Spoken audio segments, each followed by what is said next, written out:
الحمد لله رب العالمين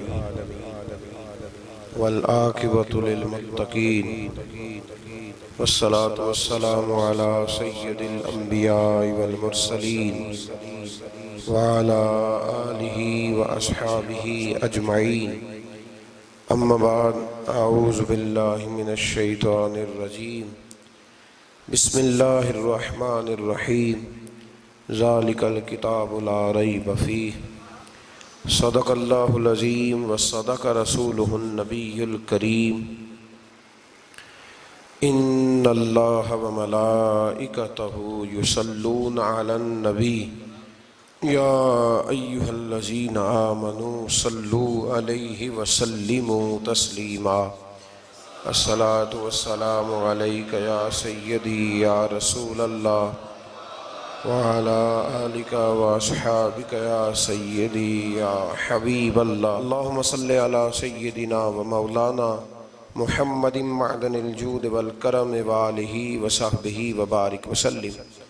تمام تعریفیں حمد و ثنا اللہ تعالیٰ جل مجدہ الکریم کے لیے اور ہر قسم کے درود و سلام نبی رحمت صلی اللہ تعالیٰ علیہ وسلم کی ذات والا صفات کے لیے حمد و صلات کے بعد، عزیز دوستو، قرآن مجید کی دو قسم کی ترتیبیں ہیں۔ ایک قرآن مجید کی ترتیب وہ ہے کہ جس ترتیب سے قرآن مجید نازل ہوا، اور ایک وہ ترتیب ہے جس ترتیب سے نبی کریم علیہ السلام نے، حضور کے صحابہ نے حضور کی تعلیمات کی روشنی میں قرآن پاک کو جمع فرمایا۔ ایک ترتیب نزولی کہلاتی ہے، ایک ترتیب توقیفی کہلاتی ہے، جس ترتیب سے اسے جمع کیا گیا۔ نزول کے اعتبار سے قرآن مجید کی سب سے پہلی سورہ مبارکہ سورہ اقرا ہے، اس کی ابتدائی آیات نازل ہوئیں، اور ترتیب کے لحاظ سے جو مصحف کے اندر قرآن پاک میں ترتیب ہے، اس لحاظ سے قرآن مجید کی پہلی سورہ کا نام سورہ فاتحہ ہے، اور نبی کریم علیہ السلام نے فرمایا یہ سورہ فاتحہ اتنی شاندار ہے کہ ایسے کلمات کسی اور امت کو نہیں ملے جیسے اللہ نے سورہ فاتحہ میں ہمیں عطا فرمائے ہیں۔ قرآن پاک میں دو قسم کی صورتیں، ایک تو یہ میں نے عرض کر دی اس کی ترتیب، اسی طرح دو قسم کی صورتیں، کچھ مکی صورتیں ہیں اور کچھ مدنی صورتیں ہیں۔ ہمارے طالب علم اکثر اسکولوں اور کالجوں میں یہ سمجھتے ہیں کہ جو مکے میں نازل ہوئی وہ مکی ہیں، جو مدینے میں نازل ہوئی وہ مدنی ہیں، حالانکہ ایسا نہیں ہے۔ جو ہجرت سے پہلے نازل ہوئی وہ مکی ہیں، اور جو ہجرت کے بعد نازل ہوئی وہ مدنی ہیں۔ وہ آیت اگر بدر میں بھی نازل ہو نا، کچھ قرآن مجید کی آیات مختلف مقامات پر بھی نازل ہوئی ہیں، مختلف مقامات پر۔ حضور بدر میں تھے تو وہاں بھی قرآن مجید نازل ہوا، نبی کریم علیہ السلام احد میں تھے تو وہاں بھی قرآن پاک نازل ہوا۔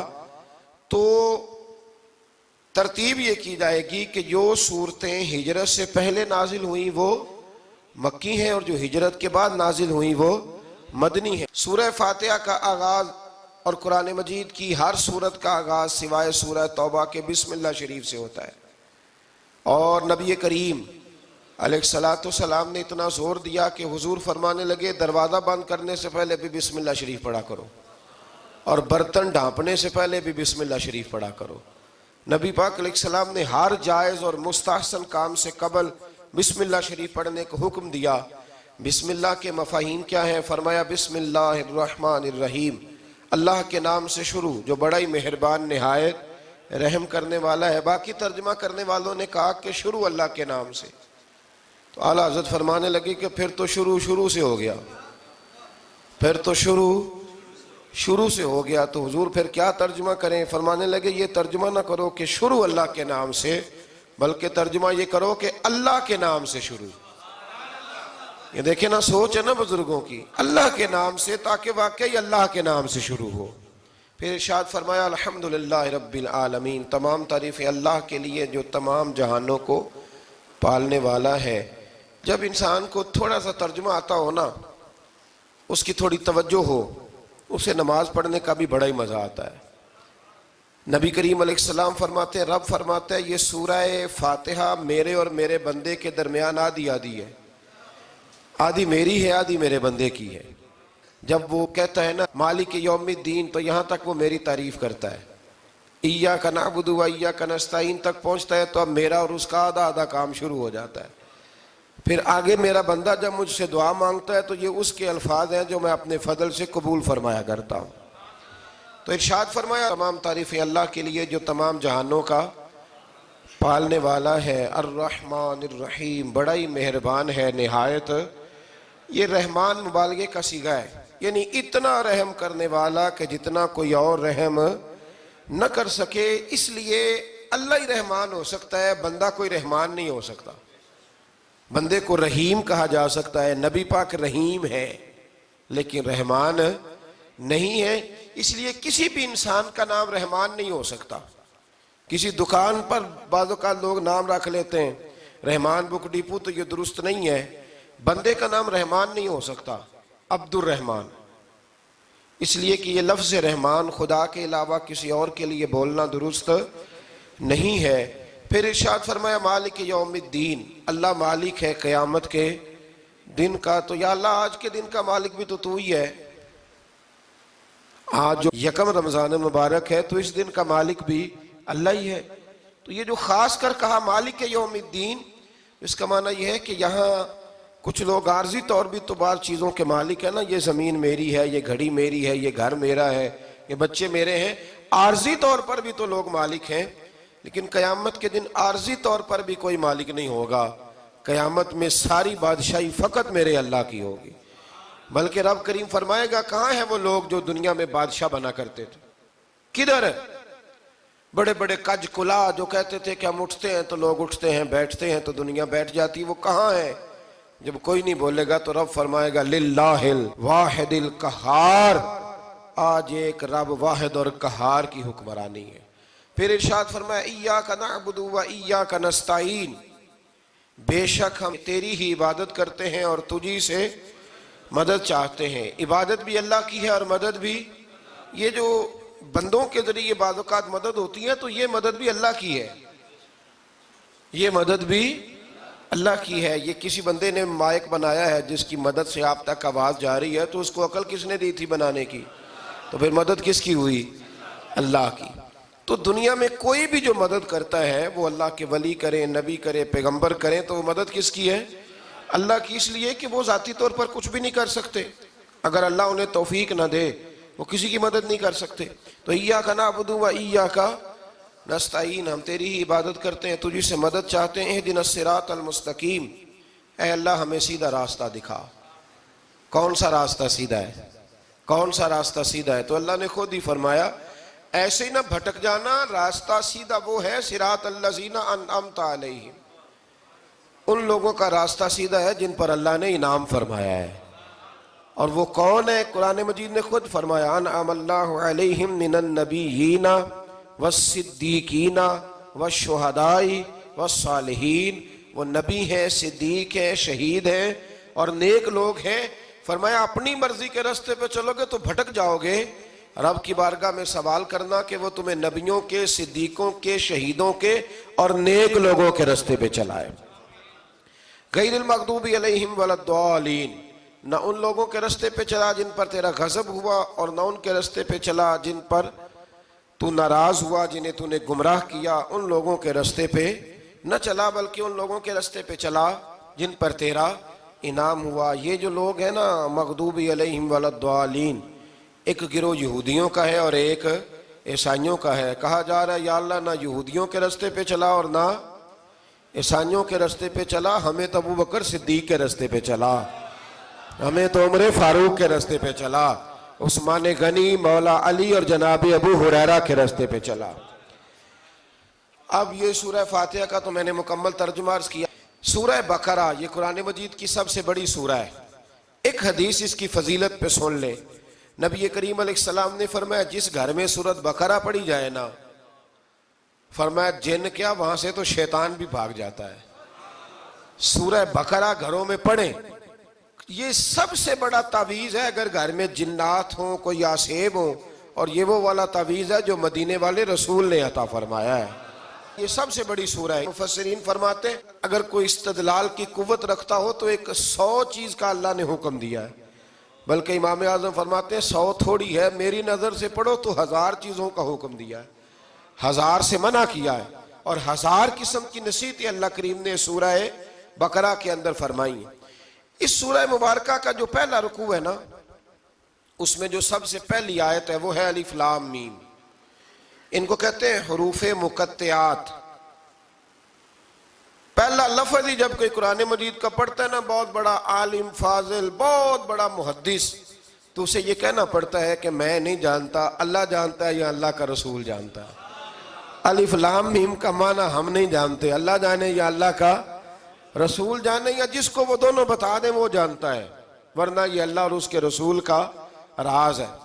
یہ آگے ارشاد فرمایا ذالک الکتاب لا ریب فیہ، یہ وہ عظیم کتاب ہے جس میں شک کی کوئی گنجائش نہیں ہے۔ ھدی للمتقین، یہ ہدایت ہے پرہیزگاروں کے لیے۔ سوال یہ ہوتا تھا کہ یا اللہ جو متقی پرہیزگار ہیں وہ تو پہلے ہی ہدایت پہ ہیں، تو قرآن بھی اگر انہیں ہدایت دے گا تو پھر جو گناہگار ہیں ان کی ہدایت کہاں ہے؟ تو اس آیہ مقدسہ کا معنی مفسرین نے یہ بیان فرمایا ہے کہ مطلب اس کا یہ ہے کہ قرآن ہدایت دیتا سب کو ہے، لیکن اس سے ہدایت حاصل متقی لوگ کرتے ہیں۔ بارش برستی ہے نا سب جگہوں پہ، لیکن اگر کسی نے فرش کرایا ہو، ٹائلیں لگوائی ہو، تو وہاں پھل پھول اگ سکتے ہیں، سبزہ اگ سکتا ہے، اس کے لیے زمین کا زرخیز ہونا شرط ہے۔ قرآن مجید سب کو ہدایت دیتا ہے، لیکن قرآن مجید سے ہدایت لیتے وہ ہیں جنہیں اللہ نے تقوی والا دل عطا فرمایا ہے، ڈرنے والا دل دیا۔ آگے جو آیات ہیں نا 5، ان میں اللہ تبارک و تعالیٰ نے متقی لوگوں کی فضیلت بیان کی ہے، نشانیاں بیان کی ہیں کہ وہ کون ہوتے ہیں۔ ان میں پہلا ارشاد فرمایا کہ متقی وہ ہوتا ہے جو غیب پہ ایمان لے آتا ہے، اس چکر میں نہیں پڑتا کہ آنکھوں سے دیکھوں گا تو مانوں گا۔ اور دوسرا فرمایا متقی وہ ہوتا ہے جو نماز قائم کرتا ہے اور اللہ کے دیے ہوئے رزق سے اللہ کے راستے میں خرچ کرتا ہے۔ اور تیسرا فرمایا متقی وہ ہوتے ہیں کہ محبوب جو قرآن ہم نے آپ پہ نازل کیا اس پر بھی ایمان لاتے ہیں، اور جو آپ سے پہلے نازل کیا گیا اس پر بھی ایمان لاتے ہیں، یعنی تورات کو، زبور کو، انجیل کو، اس کو بھی وہ مانتے ہیں۔ اور پھر اللہ کریم نے فرمایا اولئک علی ھدی من ربہم واولئک ھم المفلحون، یہ جو لوگ ہیں نا غیب پر ایمان لانے والے، نماز پڑھنے والے، زکوٰۃ دینے والے، پچھلی کتابوں کو بھی ماننے والے، نبیوں کو بھی ماننے والے، اور رسول پاک پر ایمان لانے والے، فرمایا یہ وہ لوگ ہیں جو اللہ کی طرف سے ہدایت پر ہیں، اور یہ وہ لوگ ہیں جو دنیا میں بھی کامیاب ہو جائیں گے اور آخرت میں بھی کامیاب ہو جائیں گے۔ پھر آگے نا اللہ تبارک و تعالیٰ نے کفار کا ذکر فرمایا ہے 3 آیات کے اندر۔ مومن کے بعد دوسرا درجہ کس کا ہے ذکر میں؟ کافر کا۔ پہلے بات ہوئی 5 آیات میں مومنوں کی، اب 3 آیات میں ذکر کیا گیا پکے کافروں کا۔ مومن وہ ہوتا ہے زبان سے بھی اللہ اور اس کے رسول کو مانے، ان کی لائی ہوئی چیزوں کو مانے اور دل سے بھی تسلیم کرے، اور کافر وہ ہوتا ہے کہ جو نہ زبان سے مانتا ہے اور نہ ہی دل سے تسلیم کرتا ہے۔ پھر اللہ تبارک و تعالیٰ نے 13 آیات کے اندر، 3 آیتوں میں کافروں کا ذکر کیا اور 13 آیات کے اندر پھر منافقین کا ذکر فرمایا ہے۔ منافق اس کو کہتے ہیں، منافق اس کو کہتے ہیں جو زبان سے تو دعوے اونچے اونچے کرتا ہے ایمان کے، لیکن اس کے دل میں ایمان موجود نہیں ہوتا۔ آپ حیران ہوں گے، یہیں پہ بات کو ذرا غور سے سمجھیں کہ مومنوں کا ذکر 5 آیات میں اور کفار کا 3 آیات میں، پکے کفار کا، اور منافقین کے لیے اللہ نے اگلے ہی رکوع میں 13 آیات بیان فرمائی۔ 13، یہ خطرناک گروہ ہے منافقین کا، یہ خوفناک لوگ ہیں، یہ وہ چھپی ہوئی بیماری ہے کہ جس کو پکڑنا تھوڑا مشکل ہے۔ کچھ بیماریوں کو ڈاکٹر کہتے ہیں نا یہ خاموش قاتل ہے، قتل کر دیتی ہے پر پتہ نہیں لگنے دیتی۔ اسی طرح منافقین کا ٹولہ ہے۔ قرآن مجید کہتا ہے ان منافقین کے بارے میں وَمِنَ النَّاسِ مَن يَقُولُ آمَنَّا بِاللَّهِ وَبِالْيَوْمِ الْآخِرِ وَمَا هُمْ بِمُؤْمِنِينَ، اے محبوب کچھ لوگ کہتے ہیں ہم اللہ اور آخرت پر ایمان لائے، لیکن وہ ایمان لانے والے نہیں ہیں۔ تو جب رب کہتا ہے نہیں ہے، آج کسی کو کہہ دیا جائے نا کہ وہ بندہ جھوٹا کلمہ پڑھتا ہے، اس کی باتیں نہیں بتاتی، تو کہتے ہو آپ ایک کلمہ گو کو برا کہہ رہے۔ تو یہاں تو اللہ ان کے کلمے کا بھی اعلان فرما رہا ہے اور ان کے نفاق کا بھی اعلان 13 آیات میں. اور رب فرماتا ہے یخادعون اللہ والذین آمنوا وما یخدعون الا انفسهم وما یشعرون. فرمایا وہ اللہ کو دھوکہ دینا چاہتے ہیں مومنوں کو، حالانکہ نہیں دھوکہ دیتے مگر اپنی ہی جانوں کو، انہیں شعور ہی نہیں. اللہ تبارک و تعالیٰ نے 13 آیات کے اندر مکہ مکرمہ میں منافق کوئی نہیں تھا جب تک حضور نے ہجرت نہیں کی تھی. کیوں؟ اس لیے کہ وہاں جو کلمہ پڑھتا تھا اسے مار کھانی پڑتی تھی. تو کسی کو کیا مصیبت پڑی تھی جھوٹا کلمہ پڑھ کے مار کھائے.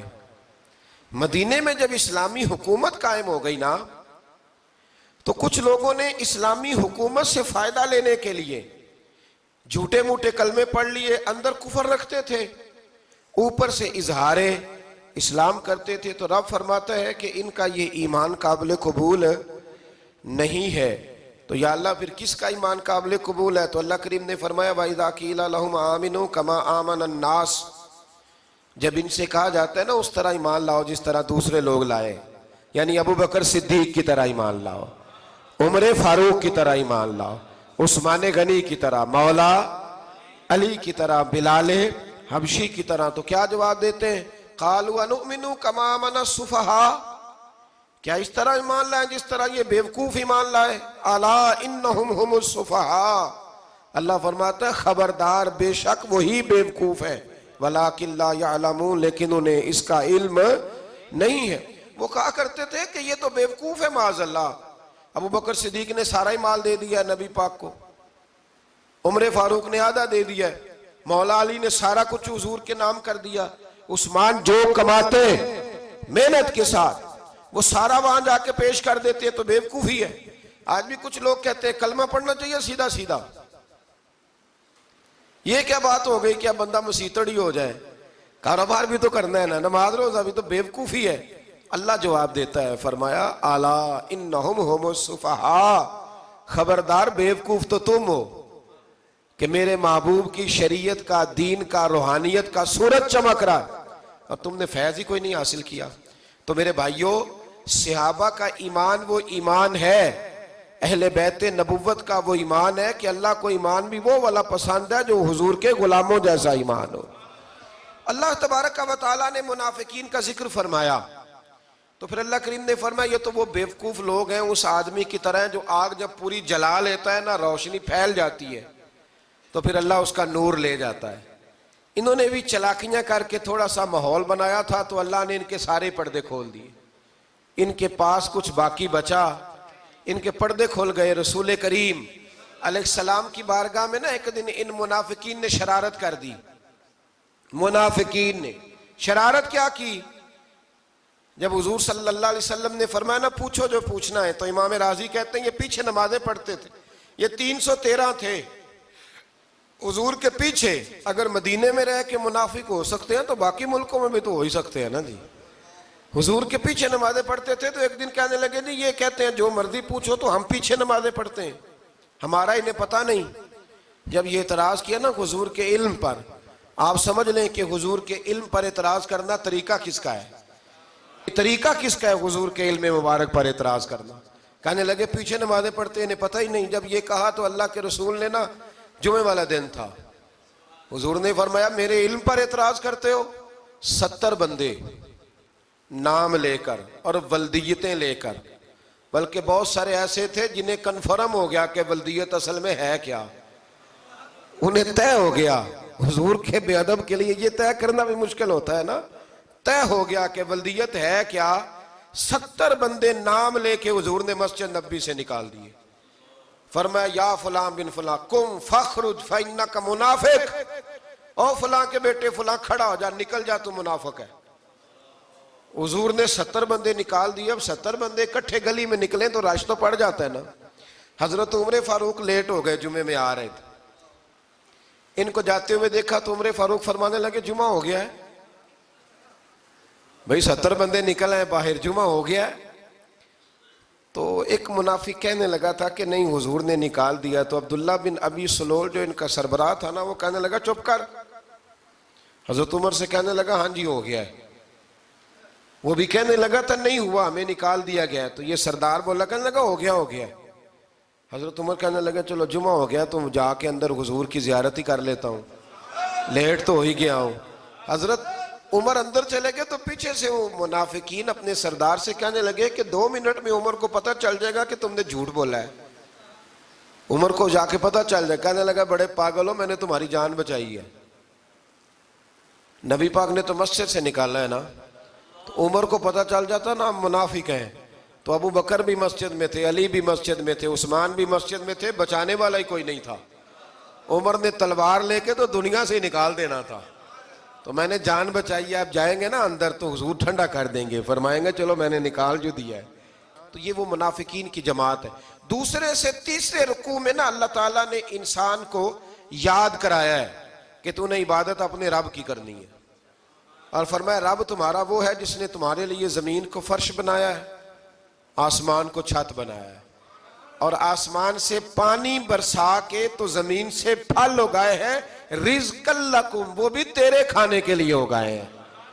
وہ جو آسمان سے بارش برسا کے زمین سے سبز اور پھل اگائے ہیں تو وہ بھی تیرے لیے۔ جب سارا کچھ تیرے لیے بنایا تو بھی تو عبادت کرنا اپنے رب کی، پھر کسی کو اس کا شریک نہ ٹھہرا۔ ایک چیلنج بھی کیا قرآن مجید نے اس رکوع کے اندر۔ کہا کرتے تھے مکے کے لوگ کہ آپ قرآن مجید کی آیتیں نبی کریم علیہ السلام سے کہا کرتے تھے کہ معاذ اللہ آپ خود بناتے ہیں، بنا کے لاتے ہیں۔ تو اللہ کریم نے فرمایا وَإِن كُنتُمْ فِي رَيْبٍ مِّمَّا نَزَّلْنَا عَلَىٰ عَبْدِنَا فَأْتُوا بِسُورَةٍ مِّن مِّثْلِهِ، اگر تمہیں شک ہو نا اس میں جو ہم نے بندہ خاص پہ نازل کیا ہے تو تم بھی اس جیسی ایک صورت بنا کے لاؤ۔ پڑھے لکھے تو تم بھی ہو نا، مکے میں تم بھی رہتے ہو، تو ایک صورت بنا کے لاؤ۔ قرآن مجید ہم سے چھینا گیا ہے سازش کے تحت، اس لیے کہ جس قوم کو قرآن آ جاتا ہے نا پھر کوئی کافر اس کا مقابلہ نہیں کر سکتا۔ دیکھیں نا اگر کافروں کے پاس جواب ہوتا قرآن پاک کا تو بدر اور احد میں نا کوئی آیت بنا کے لاتے، قرآن کے مقابلے کی تلواریں لے کے نہ آتے، ان کے پاس جواب ہی نہیں تھا۔ اور قیامت تک کسی کافر کے پاس قرآن مجید کا کوئی جواب، قرآن کا کوئی جواب، قسم اللہ کی جواب کوئی نہیں، قرآن کا اس کا کوئی جواب نہیں۔ کیا بات ہے قرآن پاک کی۔ وہ ایک دفعہ مسلمہ کذاب بے ایمان کہنے لگا میں نے بنا لیا ہے قرآن پاک کا جواب، معاذ اللہ۔ جواب کیا بنایا؟ وہ سورت ہے نا القاریۃ ما القاریہ وما ادراک ما القاریہ، کھڑکھڑانے والی کیا ہے، کھڑکھڑانے والی تمہیں کیا پتا کیا ہے کھڑکھڑی، قیامت کا ذکر ہے۔ کہنے لگا میں نے اس جیسی سورت بنا لیا، تو کیا بنایا؟ الفیل مل فیل وما ادراک ما الفیل۔ کہنے لگا ہاتھی، تمہیں کیا پتا کیا ہاتھی، تم کیا جانو کیا ہاتھی۔ تو پاس جو اس کے اپنے بیٹھے تھے نا چیلے، وہ کہنے لگے چپ کر جا، سارے زمانے کو پتا ہے ہاتھی کیا ہوتا ہے۔ تو پاگل ہے، اس کے 2 کان ہوتے ہیں، ایک سونڈ ہوتی ہے، 4 اس کے پیر ہوتے ہیں۔ بیوقوف آدمی قرآن کا مقابلہ کرنا ہے تو کچھ چج کے ساتھ کر، پاگلوں کی طرح مقابلہ کرے گا، جوتے کھائے گا بھی، ہمیں بھی پڑھوائے گا۔ تو قرآن مجید کا کوئی مقابلہ کر سکا؟ تو اس آیہ مبارکہ میں اللہ نے کافروں کو یہ کہا اگر مقابلہ نہیں کر سکتے تو پھر اللہ سے ڈرو، ورنہ دوزخ میں ڈالے جاؤ گے، وہ جس کا ایندھن آدمی اور پتھر ہے، اور بنائی بھی کافروں کے لیے گئی ہے۔ اعدت للکافرین، جہنم کس کے لیے بنائی گئی ہے؟ کافروں اور منافقوں کے لیے۔ مسلمانوں کے لیے بنائی گئی، مسلمان مرضی سے چھلانگے لگائیں تو ان کی موج ہے، ورنہ ان کے لیے جہنم، ان کے لیے اللہ نے جنت بنائی ہے۔ اور یہ بات کرتے ہی رب کریم نے فرمایا اے محبوب علیہ السلام مومنوں کو خوشخبری دے دیں کہ اللہ نے ان کے لیے جنت بنائی ہے، اس میں باغات ہیں، انہیں رزق دیا جائے گا کھانے کے لیے، اور اس میں انہیں پاکیزہ بیویاں دی جائیں گی، اور پھر وہ اس میں ہمیشہ رہیں گے، انہیں اس سے نکالا نہیں جائے گا۔ آگے جو آیات کریمہ ہے نا اس کے اندر اللہ تبارک و تعالیٰ نے فرمایا ہے کہ اللہ حیا نہیں کرتا سمجھانے کے لیے، مچھر کی مثال بھی دینی پڑے۔ فرمایا قرآن سے کچھ لوگ ہدایت حاصل کرتے ہیں اور کچھ گمراہ ہو جاتے ہیں۔ جب لوگ اپنی مرضی کی تشریحات چاہتے ہیں تو گمراہ ہوتے ہیں، اور جب قرآن کو رسول اللہ صلی اللہ علیہ وسلم اور امت مسلمہ کی تشریحات کی روشنی میں سمجھتے ہیں تو پھر اللہ ہدایت عطا فرماتا ہے۔ پھر اللہ تبارک و تعالیٰ نے آگے ارشاد فرمایا حضرت آدم کی پیدائش کا واقعہ۔ کچھ مفسرین نے لکھا اللہ نے مشورہ کیا تھا فرشتوں سے، وَإِذْ قَالَ رَبُّكَ لِلْمَلَائِكَةِ إِنِّي جَاعِلٌ فِي الْأَرْضِ خَلِيفَةً لیکن کچھ مفسرین کہتے ہیں کہ اللہ کو ضرورت نہیں فرشتوں سے مشورہ کرنے کی. اللہ نے فرشتوں سے مشورہ نہیں کیا، بلکہ رب نے انہیں آگاہ فرمایا تھا کہ میں لگا ہوں زمین پہ اپنا نائب بنانے، میں خلافت دینے لگا ہوں زمین پہ. اب یہ تو دینے والی کی مرضی ہے نا اس نے کس کو دینی ہے، یہ تو دینے والے کی مرضی ہے نا اس نے. تو کچھ لوگ کہتے ہیں کہ دینے والے سے زیادہ ہمیں پتہ ہے.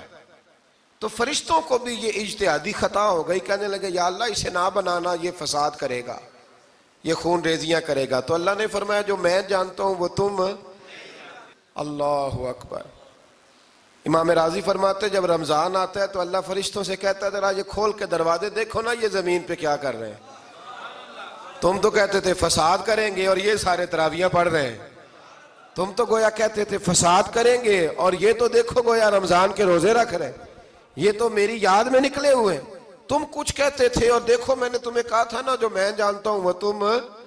اللہ نے پھر حضرت آدم علیہ السلام کو تمام زمانے کے علوم عطا کیے، علم سکھا لیا. تو فرشتوں سے کہا تم بھی ان چیزوں کے نام بتاؤ، تو وہ بتا سکے نہیں. اللہ نے فرمایا اب اس طرح کرو آدم کو سجدہ کرو. سب نے سجدہ کیا سوائے. وہ کہنے لگا یا اللہ صرف تجھے ہی کرنا ہے. کرنا بھی صرف اللہ کو چاہیے، پر رب کے آگے بھی جھکنا چاہیے، اور جس کے سامنے رب جھکائے نا وہاں بھی. اور یہ جو عاجزی ہے نا، یہ جو جھکنا ہے، یہ علم کے آگے ہے. ہماری مصیبت یہ ہے کہ ہم علم کے آگے بھی گردن جھکانے کو تیار نہیں ہوتے، وہاں بھی ہم خود عالم فاضل بن جاتے. تو فرمایا کہ سب سے کہا سجدہ کرو، سب نے سجدہ کیا سوائے ابلیس کے. تو پھر ہوا کیا وَكَانَ مِنَ الْكَافِرِينَ، وہ کافروں میں سے ہو گیا. پھر اللہ نے حضرت آدم کو اور جناب حوا کو نا مقام دے دیا جنت میں رہنے کے لیے، اور کہا سارا کچھ کھانا، درخت کے قریب نہ جانا. ابھی آپ کسی سے کہہ دیں تھوڑا سا کہ پیچھے نہ دیکھنا، یعنی اگر میری سمجھ لیں ادب کی وجہ سے کوئی 1.5-2 منٹ یا 6 منٹ نہیں بھی نہ دیکھے گا تو سوچے گا ضرور کہ پتہ نہیں اب پیچھے کیا ہے، مصیبت کیا ہے. یعنی آپ کہہ کے دیکھ لیں کسی کو، پیچھے نہ دیکھنا.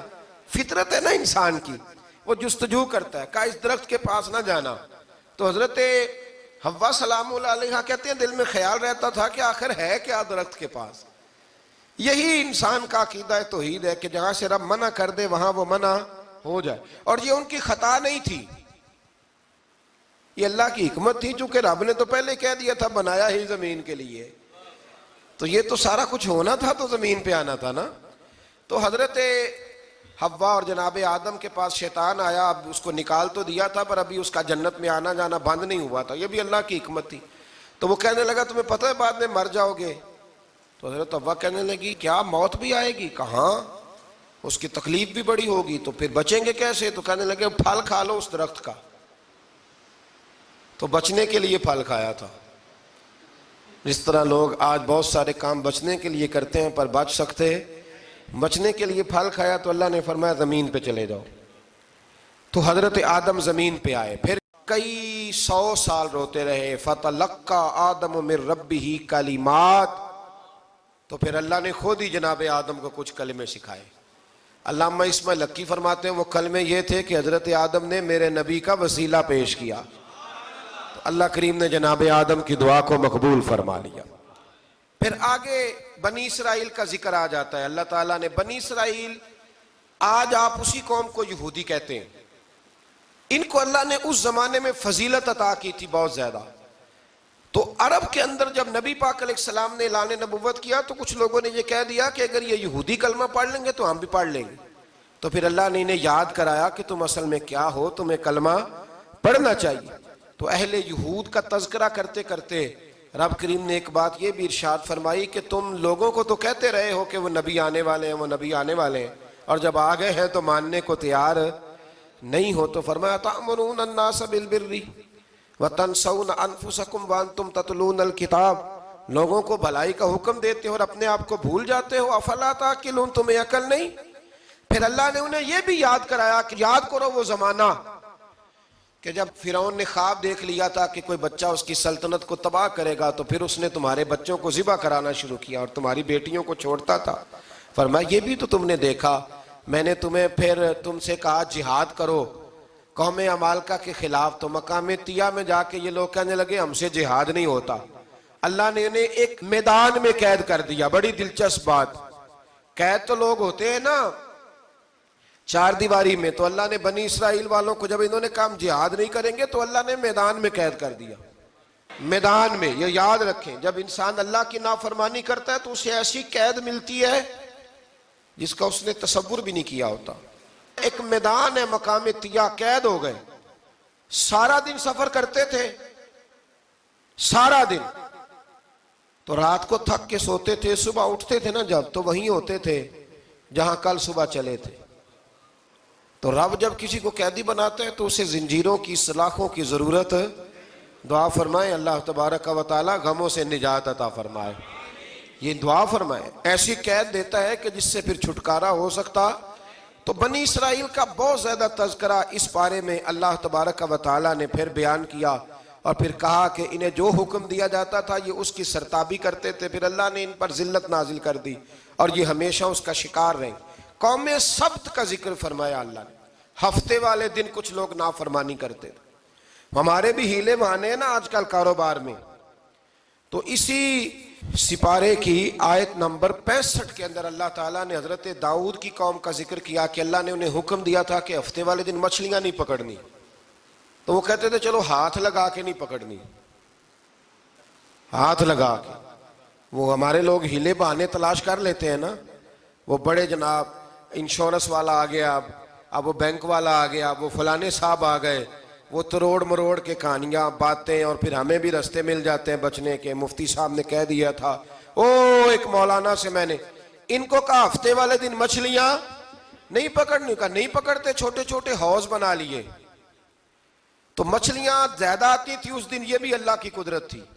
نماز کے وقت گاہک زیادہ آتے ہیں, یہ اس کی قدرت ہوتی ہے.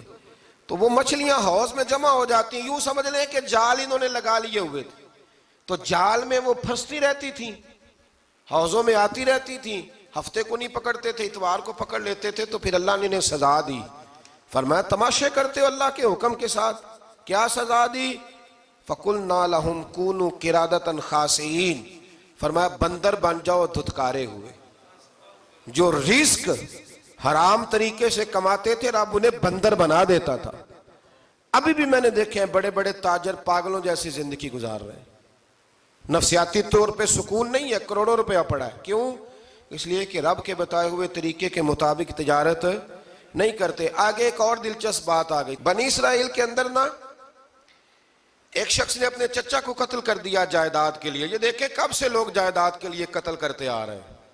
چچا کو قتل کر دیا, اور قتل کر کے حضرت موسیٰ علیہ السلام کے پاس آئے کہ میرے چچا کو کسی نے قتل کر دیا ہے, تو بتائیں کیا کرنا ہے. تو آپ نے فرمایا کہ گائے ذبح کرو, اور اس کا ایک ٹکڑا مقتول کو مارو, مرنے والے کو. وہ خود اٹھ کے بتا دے گا مجھے کس نے قتل کیا ہے.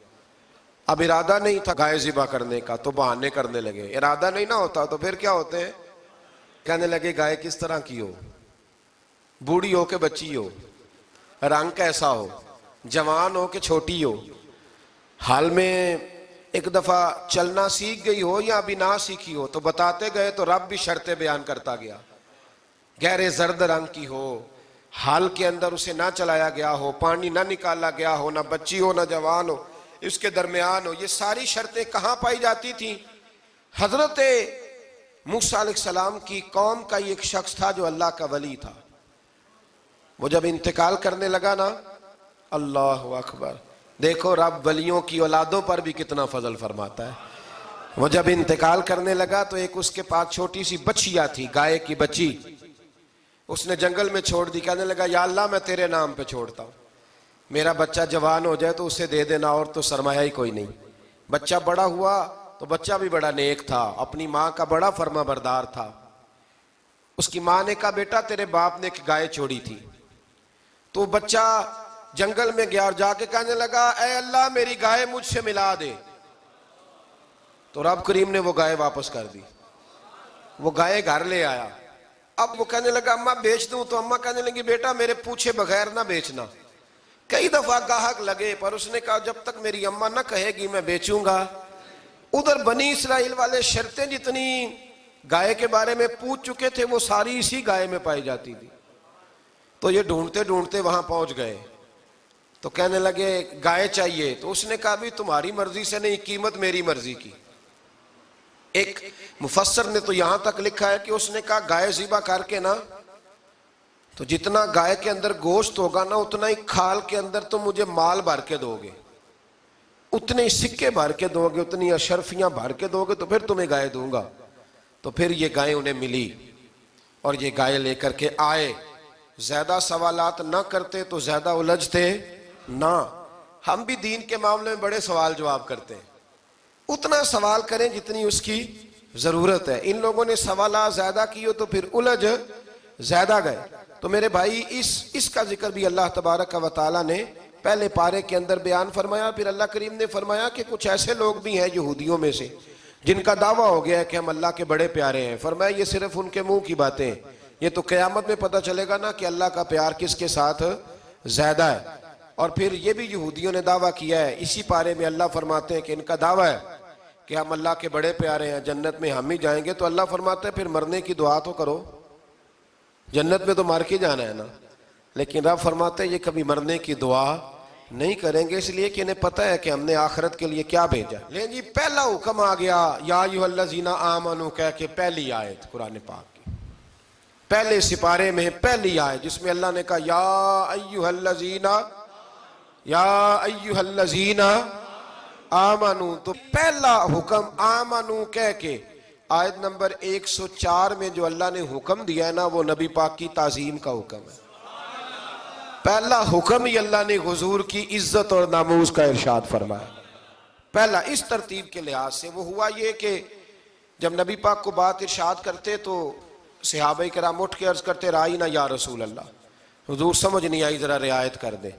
تو یہودیوں کی عبرانی زبان کے اندر نہ ذرا کھینچ کے پڑھتے تھے رائینا، تو اس کا معنی بنتا تھا معاذ اللہ اے ہمارے چرواہے، بکریاں چرانے والے کو بھی وہ رائینا کہتے تھے۔ تو جب صحابہ یہ کہنے لگے تو اللہ نے منع ہی کر دیا، فرمایا میرے محبوب کے غلاموں اس لفظ کے پیچھے چھپ کے لوگ میرے نبی کی بے ادبی کر جاتے ہیں، تو جس لفظ کا کوئی ایک معنی بے ادبی والا بنتا ہو وہ لفظ بھی میرے نبی کے لیے نہ کہو، لفظ وہ والے کہو جس میں کوئی بے ادبی کا معنی نکلے نہ۔ یہاں لوگوں نے بڑے بڑے لفظ نہیں بول دیے، پھر کہتے میرا مطلب یہ تھا، میرا مطلب وہ تھا، تو تو نے وہ لفظ بولا کیوں جس کا کوئی غلط مطلب بھی نکل سکتا تھا۔ اللہ نے فرمایا یا ایھا الذین آمنوا لا تقولوا رائینا، اے ایمان والو رائینا کہو ہی نہ۔ تو یا اللہ کیا کہیں؟ فرمایا وقولوا انظرنا، تم کہو یا رسول اللہ ایک نظر فرمائیے، انداز دیکھیے، انظرنا ایک نظر۔ تو ہمارے بزرگ تو پہلے ہی بڑے پیار والوں نے کہہ دیا یا رسول اللہ انظر حالنا، کہتے کہاں سے لاتے ہو جملے؟ میں نے کہا اللہ کی کتاب سے، یا رسول اللہ انظر حالنا یا حبیب اللہ اسمع قالا، تو تم کہو انظرنا محبوب نظر کرم کریں، واسمعوا، اور کیا ضرورت ہے دوبارہ پوچھنے کی؟ اللہ کہتا ہے پہلے ہی دھیان سے سنا کرو، پہلے ہی واسمعوا، پہلے ہی احتیاط سے سنو، وللکافرین عذاب علیم، اور کافروں کے لیے دردناک عذاب ہے۔ لے جی اسی پارے میں اللہ تبارک و تعالیٰ نے پھر اہل یہود کا ذکر کیا۔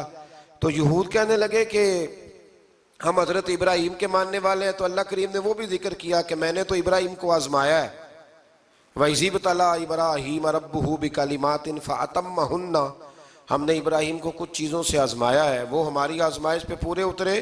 قَالَ إِنِّي جَاعِلُكَ لِلنَّاسِ إِمَامًا، تو پھر ہم نے انہیں کہا کہ ہم آپ کو پوری دنیا کا امام بنائیں گے۔ وہ آزمائش کیا تھی؟ آگ میں جانا بھی آزمائش، بیٹے کا نہ ہونا بھی آزمائش، بیٹا ہوا تو پھر اسے وادی غیر ذی زرع میں چھوڑ کے آنا بھی آزمائش، بڑا ہوا تو پھر ذبح کرنا بھی آزمائش۔ فرمایا جہاں جہاں آزمایا ہے نا ابراہیم ہماری آزمائش میں پورے اترے۔ فرمایا تو مفت میں حضرت ابراہیم کی اولاد بنتے ہو اور ان کا نام لیتے ہو اور ان کے ساتھ اپنا تعلق بناتے ہو، دیکھو تو صحیح وہ کتنی آزمائشوں سے گزرے۔ تو اس کا بھی اللہ نے اسی میں ذکر فرمایا۔ اور پھر وہ بات کرتے تھے حضرت یعقوب کی اور حضرت اسحاق کی، تو فرمایا وہ تو ہمارے اتنے خاص بندے تھے کہ وصال کے وقت بھی انہوں نے اپنی اولادوں کو نصیحت فرمائی تھی کہ اللہ کی توحید پہ قائم رہنا، اس کا ذکر بھی اللہ نے اسی پارے میں بیان فرمایا۔ اور جو حضرت ابراہیم اور جناب اسماعیل نے کعبہ تعمیر کیا تو اس کا ذکر بھی اللہ تعالیٰ نے اسی پارے میں فرمایا جب وہ کعبہ بنا رہے تھے تو کہہ رہے تھے ربنا تقبل منا، کہہ رہے تھے اے اللہ بنا ہم نے دیا ہے پر مہربانی فرما ہم سے قبول فرما لے۔ تو جو آیہ کریمہ آخر میں عرض کرنا چاہتا ہوں اس پر بھی تھوڑی توجہ فرمائیں گے تو بات بڑی نکھر کے باہر آئے گی۔ یہ 16ویں رکوع کے اندر اللہ نے پھر یہود کا اور عیسائیت کا ذکر فرمایا تو اللہ کریم نے ایک بات ارشاد فرمائی، یہودیوں کے ہاں جب کوئی بچہ پیدا ہوتا تھا پیلے رنگ کے ساتھ اس کو رنگتے تھے، یا کوئی خاص رنگ تھا ان کا، بچہ پیدا ہوتا تو اس پر وہ رنگ چڑھاتے کہ یہ جی ہمارے مذہب کا رنگ ہے۔ ہمارے ہاں بھی رسمیں ہیں نا اپنی اپنی، معاذ اللہ اپنی اپنی نہیں ہونی چاہیے، اللہ رسول کا حکم ہونا چاہیے۔ تو یہودیوں کے ہاں بچہ پیدا ہوتا تو ایک خاص رنگ چڑھاتے، عیسائیوں کے ہاں پیدا ہوتا تو وہ بھی ایک خاص رنگ چڑھاتے۔ تو مسلمانوں کے ہاں بچے پیدا ہوئے تو انہوں نے بھی توجہ کی کہ یہ کیا ہو رہا ہے، تو رب کریم نے فرمایا صبغۃ اللہ، رنگ اللہ کا ہی ہے۔ ومن احسن من اللہ صبغہ، اور فرمایا اللہ کے رنگ سے زیادہ خوبصورت کس کا رنگ ہو سکتا ہے؟ اللہ کا رنگ کیا ہے؟ لا الہ الا اللہ محمد الرسول اللہ صلی اللہ علیہ۔ فرمایا نیلے پیلے کالے رنگ نہ چڑھاؤ، اپنے ذہن پر توحید و رسالت کا رنگ چڑھاؤ، یہ سب سے بہترین رنگ ہے۔ اگر تمہارے ذہنوں پر رب رسول کی توحید کا رنگ چڑھ گیا تو یہ وہ والا رنگ ہے، پھر تمہیں کسی اور رنگ کی طرف جانے کی ضرورت نہیں پڑے گی۔ تو فرمایا رنگ وہ پیدا کرو جو توحید کا ہے، رسالت کا ہے، اس رنگ کی توجہ کرو۔ قرآن مجید کے اس پارے میں اللہ کریم نے مختلف باتیں بیان کر کے آخری رکوع میں یہ جو رنگ کا ذکر فرمایا نا، تو یہ لگتا ہے پورے پارے کا خلاصہ ہے کہ رب کریم نے فرمایا اصل بات یہ ہے کہ تمہاری سوچوں پہ رب رسول کی توحید و رسالت کا رنگ ہونا چاہیے۔ ہر وقت بچہ پیدا ہو، کوئی دنیا سے جائے تو رنگ کس کا ہونا چاہیے؟ اللہ رسول کے دین کا۔ اللہ تعالی ہمیں سمجھنے کی توفیق عطا فرمائے۔ آخر دعوانا ان الحمدللہ۔